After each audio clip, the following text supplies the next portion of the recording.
yang begitu sangat-sangat tidak masuk akal lah untuk manusia bisa hidup di zaman Nuh. Kok yo iso Nuh dengan seisi keluarganya selamat?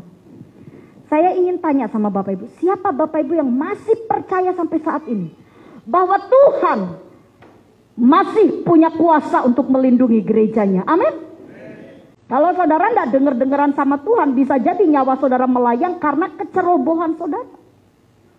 Tapi kalau saudara nurut sama Tuhan, melekat kepada Tuhan, dengar-dengaran kepada firman Tuhan, hidup mati kita ditentukan oleh Tuhan. Saudara, kenapa sampai Nuh itu dengan seisi keluarganya itu selamat? Dari bencana yang besar, dilindungi oleh Tuhan, nyata perlindungan Tuhan. Karena Allah mengingat Nuh. Coba Bapak Ibu dengan saya, kita mulai merenung. Apa yang membuat Allah itu bisa mengingat Nuh? Saya ajak Bapak Ibu untuk melihat sesuatu yang paling menonjol dari sikap Nuh. Kejadian 6 ayat 22. Kejadian 6 ayat 22 dikatakan begini.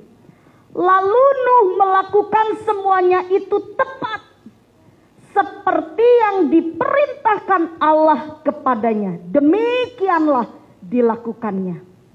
Yang mau diingat Tuhan katakan amin. Belajar melakukan perintah Tuhan dengan tepat. Amin. Makanya Bapak Ibu, jangan bosan belajar Alkitab. Terus belajarlah firman Tuhan dengan sungguh-sungguh. Bagi mereka yang mau betul-betul dilindungi oleh Tuhan, mari belajar firman Tuhan. Amin. Cintai firman. Bapak Ibu, jangan andalkan manusia. Mari kita belajar, pegangan kita ini adalah firman. Firman itu akan memerdekakan saya dengan saudara. Tidak membuat kita menjadi penakut, tidak membuat kita jadi berbeban berat, khawatir. Tapi firman itu akan membawa sebuah pengharapan. Sehingga saudara menjadi manusia yang berbeda. Amin.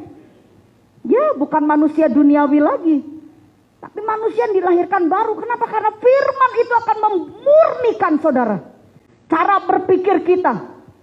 Cara kita menghadapi setiap langkah hidup kita. Bayangin, Tuhan Yesus sempat mengajar kepada kita.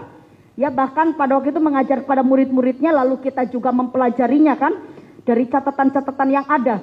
Jadi bayangin saudara, Tuhan bilang begini. Siapa sih orang yang bijak? Tuhan katakan dengan jelas. Orang yang bijak itu seperti digambarkan seperti orang yang sedang membangun rumah.